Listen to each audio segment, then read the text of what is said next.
Golongan orang yang pinjaman online-nya atau ketika mereka mengajukan hutang pinjol itu selalu ditolak. Nah, kenapa? Dan ini kita harus tahu penyebabnya. Mungkin salah satu di antara kalian ada yang pernah mengalami hal tersebut ya, teman-teman ya. Jadi kemarin ada sebuah pertanyaan gitu ya, teman-teman ya. Kenapa kok dia itu nggak pernah pinjam, nggak pernah hutang, tapi kok ditolak? Nah, ini kan menjadi sebuah misteri gitu ya. Menjadi sebuah misteri kenapa kok dia ditolak gitu ya, teman-teman ya.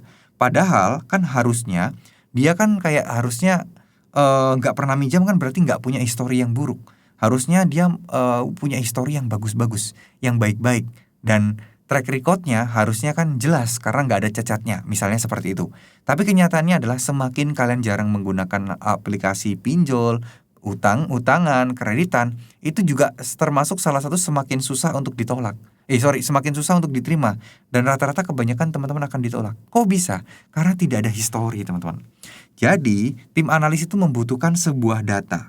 Membutuhkan sebuah data yang mana datanya ini, teman-teman juga harus ketahui, datanya ini itu setidaknya, apa ya istilahnya ya, kayak orang ini beneran bisa bayar nggak sih? Orang ini punya kemampuan buat bayar nggak sih?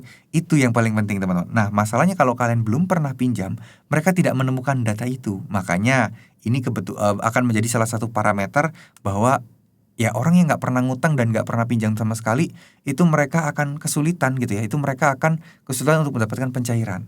Nah, berbeda dengan orang-orang yang mungkin pernah pinjam terus udah bayar tepat waktu. Nah, itu beda ceritanya. Itu bisa jadi akan di-approve karena sudah ada histori jelas dia bayar atau enggak dan bayarnya gimana, lancar atau enggak. Nah, itu semuanya sudah ada datanya. Nah, ini loh.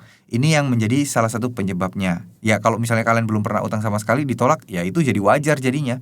Karena mereka akan menilai ke banyak hal dan mungkin tidak akan bisa objektif, ya.